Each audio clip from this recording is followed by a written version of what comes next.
eyyi min mbiyetemi ko Ibrahima Diallo jiyami ko ɗo e commune Ndoffane min représente ɗo jogui ɗo éleveur mi woni secrétaire général des maisons des éleveurs de Ndoffane commune de Ndoffane. Ok, no eno hande ko ɓural gongal waɗa ɗo ayi an yenin hoorema ko mbawɗoɗen mbiye kalko eyyi ɗum koko ɓooyi wattu wat wona hande en fuɗɗi par ce que rowane en dañino o probléme ɗo titi nde hakkunde ɗo minen min ñagoto ko baɗal musgal par ce que hande bisi poɗɗe ɗo rewa ɗo wara ɗo hedde capanɗe jeeɗiɗi mbaalu in jaadaki rowani ko nayi sappo e nayyi mbaraɗo te ko in foof ko place goto o ndigui yallah ina muusi ina metti par ce que hande jakkanaɗo ndi jawdi ɗum ko million ngaji ɗi kuɓata nden noon minen ñaago hono laamu nomin mbawi wallire ha ɗum wawa réglé par ce que ko ɗo wotere waɗata hitande foof yakko mawɗo daña ɗo ko ni tawi way illiman ka no wayno rowanne ko nayi wonɗo wawi arde ɗum situation eyyi rowani par ce que rowani kolte sappo e nayyi mbaraɗo Allah waɗi hen ko hirsa min jeeyi min cukki hen chauffeur o sufkama ha chauffeur o waɗi ko tottiri kono haydara wonani par ce que hande kolte sappo e nayyi hande ko ɗi valeur million ngaji nden noon no wayno hatti a compana seeɗa rek tottaɗa in mennaɗa in ta laako in woni nden noon ɗum woni probléme bomin dañi oɗo hitande foof minen en dañi mbaɗɗo ngal ɗo baral ko camion walla ko non ko bis o dok Allah walli min o jaggama Nioro mbo brigade Nioro eyyi ko mbo bis eyyi o nanggama mbo Nioro eyyi eyyi minen komin mbawi haɗa andi hande ɗum si wiyama yo yoɓ ɗum haɗa andi normalement ko in million ngaji ɗi kuɓe te jomum ko yakkora ko par ce que ɗi baali feccere nde ko yiyata 50 mbaalu ganduɗa ko tumbuɗi nden haɗa andi hande kala ko wawi ko menni go rek kono ko jawdi jakkidi eyyi ko jakkora ɗum minen noon ñaago ɗum hay simin nde hakkude ɗo simin mbawno waɗane duudan ɓuranimi par ce que hitande fof wawa waɗɗo wotere ɗo waɗata nden noon nden min mbawa wallane waɗane duudan ɓuura nde usto mi mbiyetemi ko Mamadou Sow jeeyami ko ɗo pon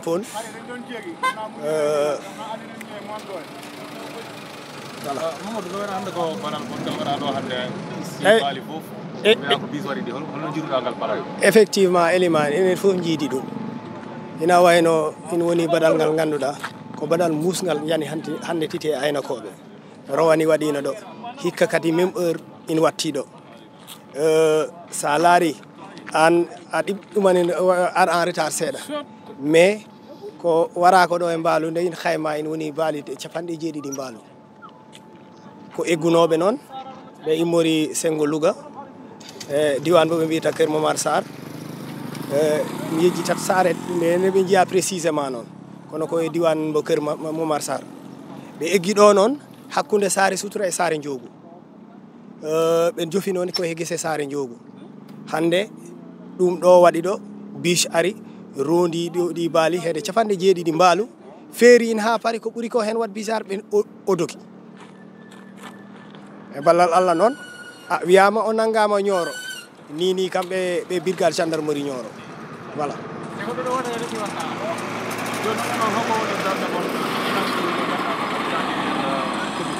voilà minen kono min mbitani rek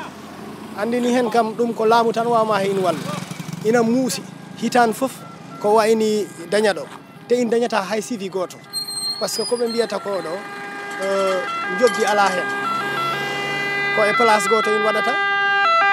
hantin jomen cukka en ha finalement ɓe gama ɓe gacca ɓe gonta pertuɓe te ɗum noon ina muusi e leñole ina muusi e aynakoɓe ɓe aussi eɗen ñaago laamu ngu daro hen walla en hen par ce que kamen tan mbawi en hen wallu sa haali ɓe mbima oto koko taƴta assurance koko dañi naggam sanggam koko dañi naggam sanggam te gaynako ala assurance ala ɗumani hono mbaɗeten en mbawa eggu o tali mo immora guili Dakar ha mo natoya Gambie aɗa foti soppito ɗo ndewrata ha rewata e dow tali te sa rewi soppiti tali o kake ma peere bonne wiye a ala assurance ala ɗum ne ko hono mbaɗeten muusino yurmini Mody Ka haala dow seeɗa no hen hande ko tafar yani hande mon jawdi mon woni ko yakki hen seɗa wawi ardan en hono alhaali o yaari hande dammaji amen jakki hen feewi way dammaji amen jakki hen no feewi wayta hen feewi en mette no feewi kadi mi anda hunde hono yaari gaynako de wiya ko artan fotti on oto joni noon oto yiiɗi yomo dara Ni yoma dara mbo e kebe dum yabbu kayne wattini dogi wufbi baali joni non oto yabbi baali joni non kayne imme abbe noddi joom jagartal ngabbe ma be jahi da Ndinguiraye joni be tawi don sandarma joni holli be jaggi dum baytam jaggi joom oto anti non min waaje Ceerno Amadou Diallo ari min jahati to baytam min jahati to ni kalde man non amen hambe amen altin joni hol soforo mo ganda kam wadi galdo godal soforo mi anda dum dik hayti mi anda dum isi yawti bayti yawti mi jaggi dum wala jaggaka mi jaggi kaytaajim dal baytam mi jaggi kaytaaji ali mi jaggi kaytaaji sa wadi no hande sa kaymani no men ko jakkoro don ko no foti no ton to baali pudi chapan jeedde jiidi baali jiidi chan jiidi baali jiidi Makhtar Diallo Sare Sutra Ege no wayno hande on kawriti do ko muusi gayna ko goto mo ganda yakkorama do ko heewi est ce que da way adane o halaali baddo hande wallahi min calminon onon fof ko hunde muusi no feewi no wona seeda minen ko e nyalawma here à peu près 16h moins 16h woni 4h kiki hide be noddi kam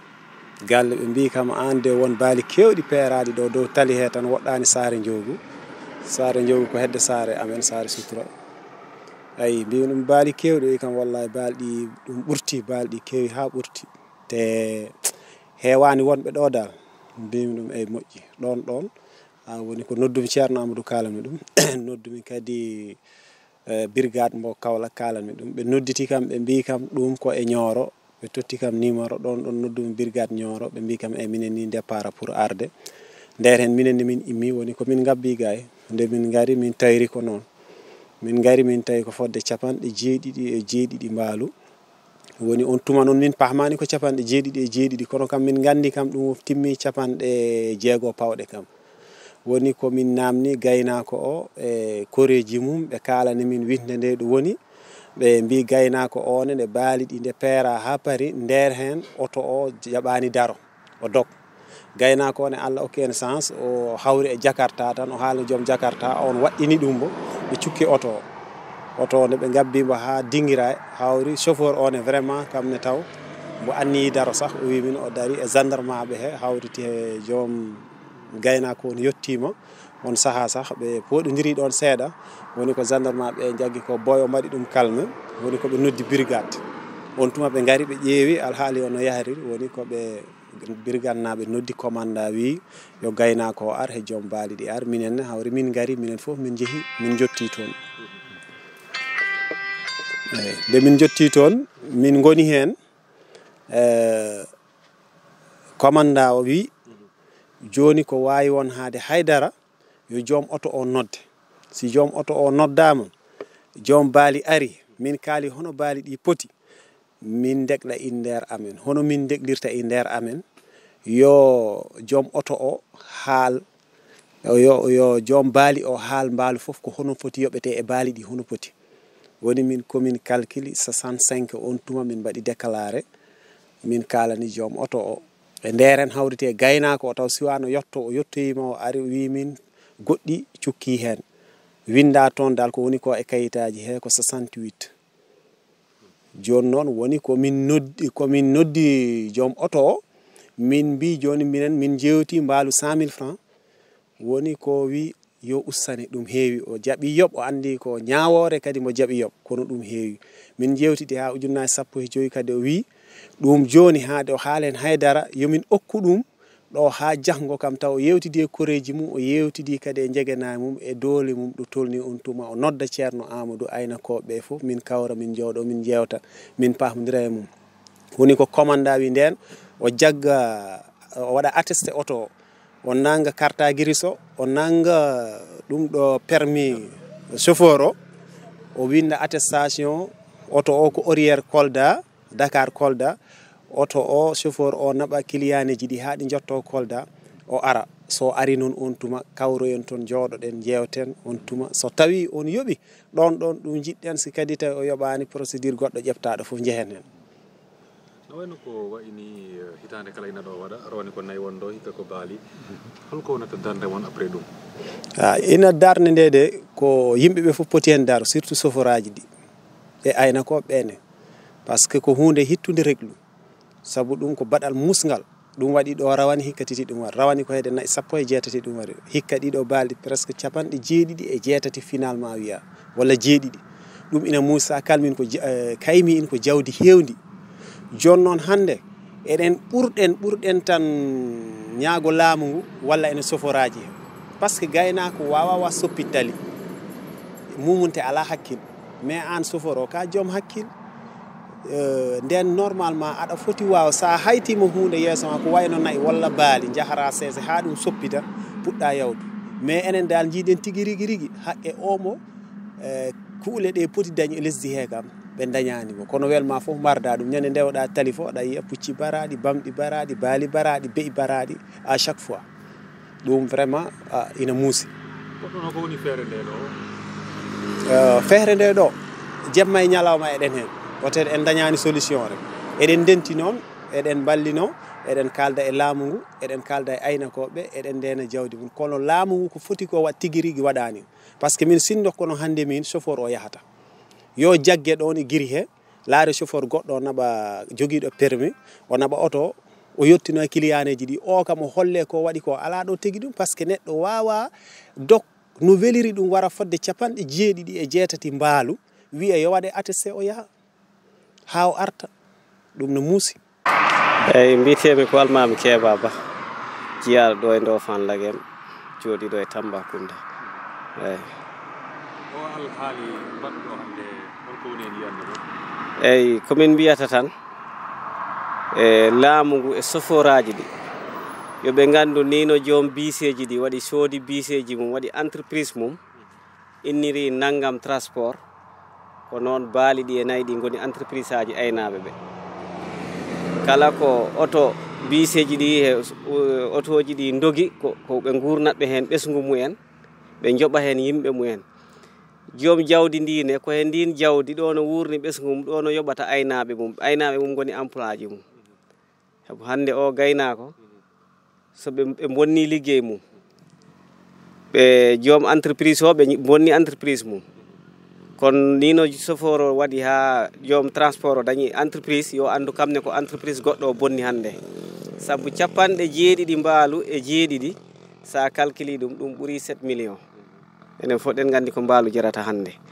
banque fof mbaɗaɗo ɗo Sénégal komo famɗi fof mbo waɗi gardien mbo totta pistolet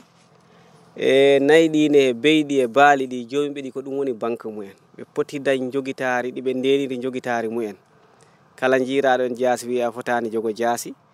te kamen ko ɗum woni ko ɓe ndenrata ko jawdi ndi ɓe jogui yoɓe gacce ɓe jogo ko ɓe ndenri jawdi mumen saabu noon entreprise ko entreprise tan ni no entreprise aji gonɗi Dakar mbatta emploi ji noon ɗi gonɗi e ladde dañiri emploi ji par ce que aynaɓe ɓe ko yoɓeteɓe ko ɓiɓɓe yimɓe ɓe gurna jinna e mumen jomɗi ko dañɗo ɓesgu hen ɓe mbatta ndiwtugaji mumen pembule mumen yangueji mumen kala ko ɓe dañi ko hen ɓe mbatta in nden noon yoɓe gandu foof ko ɗuma nafata ko tan ko ɗum nafata laamu ngu yo darano aynaɓe ɓe wadde ɗo ñalawma nagge dillere waɗa ta en dañani hujjaji men e ladde he accude en fewnana en hujjaji men ɗi ko ɗum woni ko ɓuranta en